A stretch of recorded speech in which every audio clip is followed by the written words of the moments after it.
and then I gotta do reviews for. So we got I'm Not Meat. I gotta set a timer. World of Man-Eaters.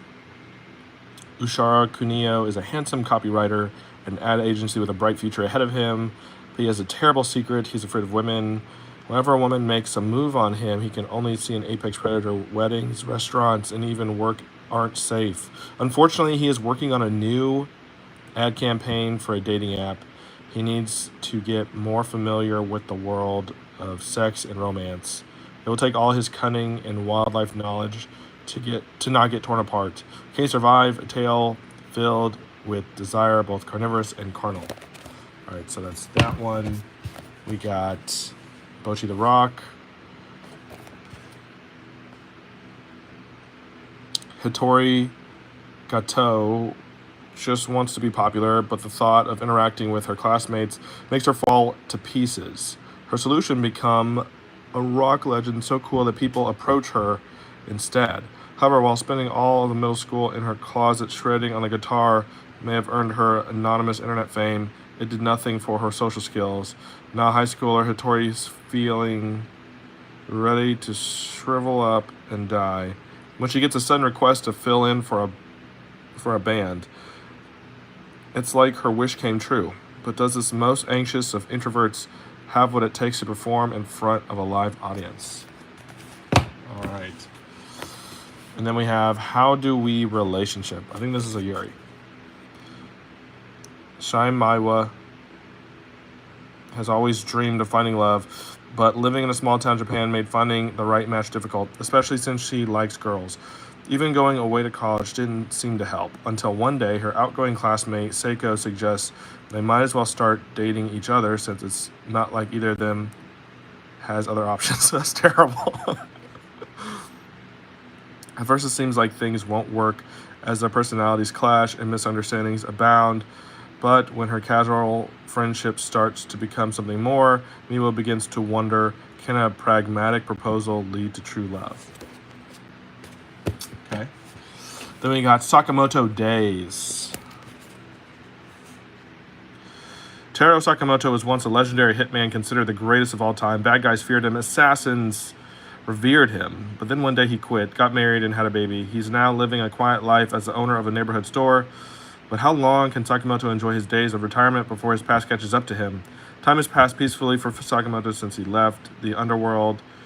He's running a neighborhood store with his lovely wife and child and has got a bit out of shape. But one day, a figure from his past pays him a visit with an offer he can't refuse: return to the assassin world or die. Nice.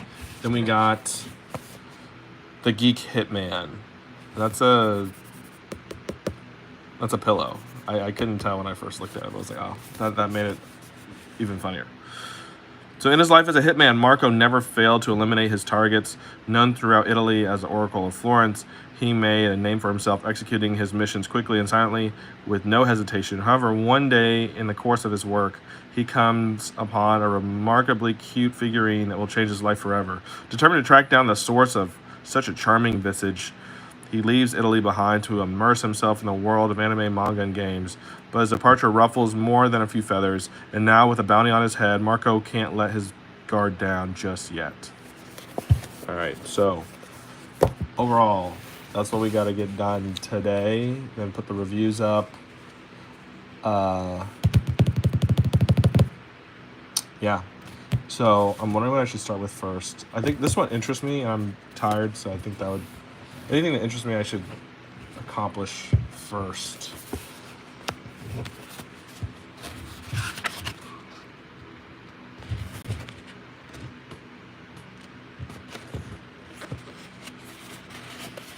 That looks like Miku. I like the typography of that, the design of that. I should...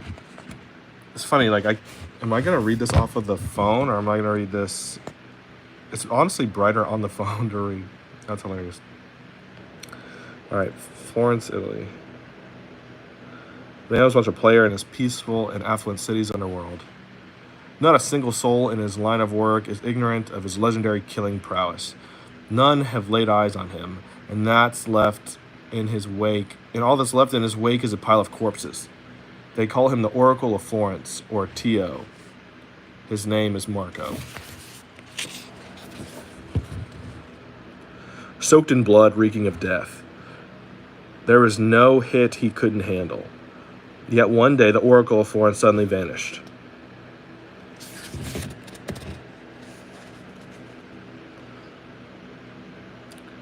It's the Hades girl Eurydice, 5th anniversary event, the bittersweet signal linking us to the netherworld at the Super Arena.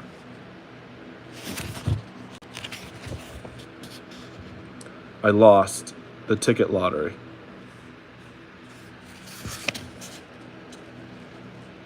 Can't believe it, but why?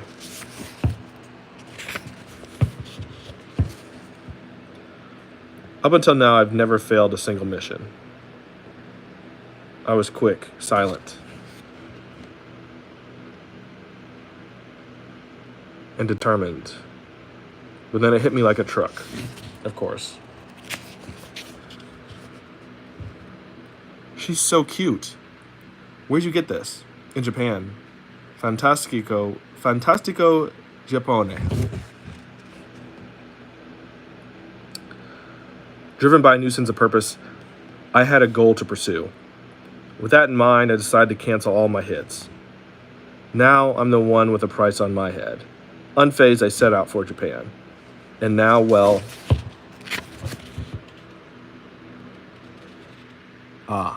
new email. Wait. Hakamura Sue. Maybe he got back to me about the extra ticket. If he's got one, maybe I can ask him for it. Managed to snag one. Made it in by a hair.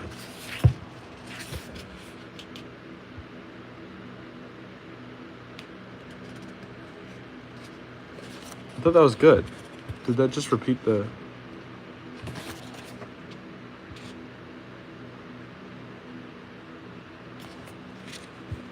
I think this panel is the same as this panel.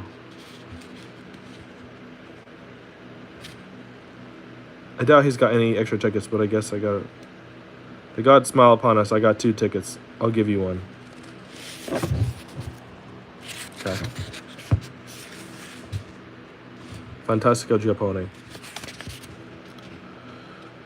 Florence, Italy. What did you say? So he's in Japan now, but why? This is why, sir. He ditched us for this. I don't know. Is doubtful.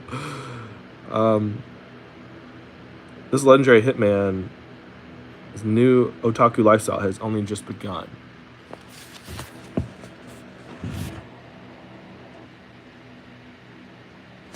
I think it's gonna be easier if I just read this. It'll probably be faster if I just read this and then do the review. So let me knock this out, and then I will be back.